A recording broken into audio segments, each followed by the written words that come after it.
Hello students, good morning. Today I am going to teach you lesson 2, which is the shoemaker and the elves. तो आज मैं जो पढ़ाने जा रहा हूँ वो है lesson 2, the shoemaker and the elves, मतलब मोची और बौनो। एल्वेस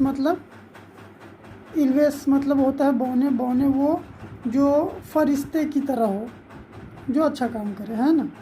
तो ये कहानी जो है वो एक बूढ़े मोची के बारे में है, जिसकी सहायता दो छोटे बौने करते हैं। तो चलिए आगे मैं पूरा स्टोरी का आपको हिंदी में समझाता हूँ कि कैसे ये स्टोरी है और क्या है। तो ये एक समय की बात है, एक बहुत गरीब जूते बनाने वाला था। वह और उसकी पत्नी एक जंगल किनारे छोटे से घर में रहते थे। अब ज़्यादा लोग नहीं बचे थे जो उससे जूते खरीदते। उसके जूते का भंडार, उसके जूते बनाने के लिए जो चमड़े रखे होते थे वो दिन प्रतिदिन कम होते जा रहे थे और उसके जूते के रेट बहुत सस्ते हो गए थे। बहुत कम लोग उससे जूते खरीदते थे, इसलिए अब उन लोग बहुत चिंतित थे। उनके पास सिर्फ एक जोड़ी जूते बनाने के लिए चमड़ा बचा था। उसको उस मोची ने काटा और अपनी बीवी से बोला कि इसे मैं कल सिल दूँगा, कल इसको जूते बना दूँगा। अगले दिन सुबह जब मोची उठा और वह दुकान गया तो उसने क्या देखा, और उसने जो देखा उसे देखकर वह आश्चर्यचकित रह गया। उसने देखा कि एक जोड़ी जूता बहुत ही अच्छा, बहुत ही सुंदर, पहले से तैयार बने उस टेबल पे रखा हुआ था। उसकी सिलाई बहुत अच्छी थी और इतने सुंदर थे कि वो तुरंत बिक गए।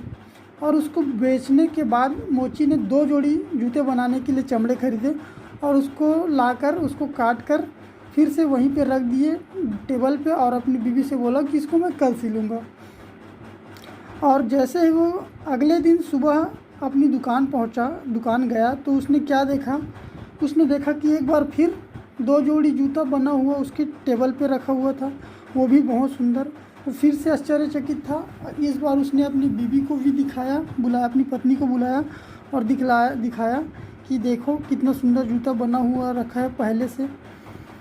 और फिर उसकी बीवी भी उसको देख के आश्चर्यचकित रह गई। उसकी पत्नी जो है उस जोड़ी के जूतों को देख के आश्चर्यचकित रह गई और वो बोली कि अरे वाह, ये तो बहुत सुंदर जूते हैं, ये तो अच्छे कीमत में बिकेंगे। तो मोची ने उसको भी बेचे और उसके बाद उसने 4 जोड़ी जूतों के लिए चमड़े खरीदे और उसको काट कर रखा और फिर बोला अपनी पत्नी से कि इसे मैं कल सिल दूँगा। मोची एक बार फिर से जब सुबह अपनी दुकान पहुंचा तो उसने क्या देखा, फिर एक बार 4 जोड़ी जूते, सुंदर जूते दुकान पर टेबल पर बने हुए रखे थे। अब दिन प्रतिदिन मोची दुकान में जाता और वह पाता कि उसका काम रोज़ पहले से हो गया रहता। इस प्रकार अब उसकी बहुत सुंदर जूतों बनने के वजह से लोग बहुत ही उसके जूते खरीदने लगे और उसके जूतों की डिमांड पूरे शहर में बढ़ गई। और इतना सुंदर जूता बनता था उसके कि यहाँ तक कि वहाँ की जो क्वीन थी, रानी थी, वो भी उसी से जूते खरीद के पहनने लगी। और उसने उसके जूते बनाने से प्रसन्न होकर, सुंदर जूते बनाने से प्रसन्न होकर उसको 100 सोने के सिक्के भी दिए। अब मोची जूता बनाने वाला बहुत धनी हो गया। एक दिन उसने और उसकी पत्नी ने सोचा कि आखिर जूता बनाता कौन है। वे एक दूसरे से बोले हमें शायद ढूंढना चाहिए, पता लगाना चाहिए कि आखिर रात में कौन काम करता है। तो इसलिए उन्होंने प्लान बनाया कि रात में उन लोग जाके जो कर्टन है, पर्दा होता है, उसके पीछे छिप जाएंगे और देखेंगे कि आखिर कौन आता है, कौन जूता बनाता है।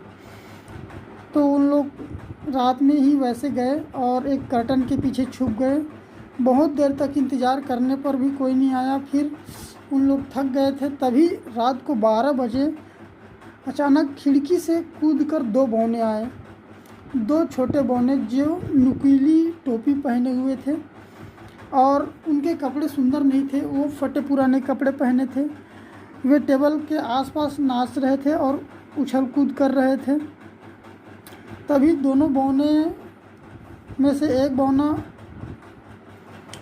एक पैर मोड़कर बैठ गए और जूते बनाने का काम करने लगे। दोनों बौने जूते बनाने का काम करने लगे। उन्होंने बहुत ही जल्दी और बहुत ही अच्छे तरह से काम करके बहुत ही जल्दी काम पूरा कर दिया। बहुत सारे जूते बना दिए। फिर जूते बनाने के बाद उन्होंने जूते टेबल पर रखे और वो टेबल के आसपास नाचने कूदने लगे। इससे पहले मोची और उसकी पत्नी कुछ सोचते उन लोग बौने लोग वापस चले गए। तभी अगले दिन जूते बनाने वाले और उसकी पत्नी ने उन्होंने सोचा कि ये बौने हमारी इतनी मदद कर रहे हैं तो हमें भी इनके लिए कुछ करना चाहिए। तो उसने देखा कि उसकी पत्नी ने देखा कि बौने के जो कपड़े थे वो फटे पुराने थे। इसलिए उन्होंने ये बोला कि मैं उसके लिए नए कपड़े सी दूँगी। तो उसने उसके लिए ट्राउज़र बनाई और मोची ने जूते बनाने वाले ने ये देखा कि बौने लोग के पैर में जूते नहीं थे। इसलिए उन्होंने ये सोचा कि मैं उसके लिए छोटे छोटे जूते बनाऊंगा और उसने उनके लिए छोटे छोटे जूते बनाए। अगले दिन दोनों ने उस टेबल पर उस ट्राउज़र और पजामा बना के रख दिए और जूते बना के रख दिए। फिर वो उन लोग छुप के देखने लगे। अगले दिन फिर बौने आए और उन्होंने वहाँ पे कपड़े और छोटे छोटे जूते देखे तो उसको पहने और उसके बाद वो बड़ी खुशी से नाचने लगे, उछल कूद करने लगे। फिर उसके बाद वो दोनों बौने खिड़की से कूदकर वापस चले गए और उसके बाद वे दोबारा कभी नहीं आए। क्योंकि उनका जो काम था वो पूरा हो चुका था और वे खुशी खुशी ताली बजाकर हंसने लगे और चले गए नाचते कूदते हुए। और इधर मोची भी और उसकी बीवी भी, जूते बनाने वाले और उसकी बीवी भी बहुत धनी हो चुके थे और वो भी हमेशा हमेशा के लिए हंसी खुशी जीवन जीने लगे। तो ये बहुत ही सुंदर और बहुत ही अच्छी कहानी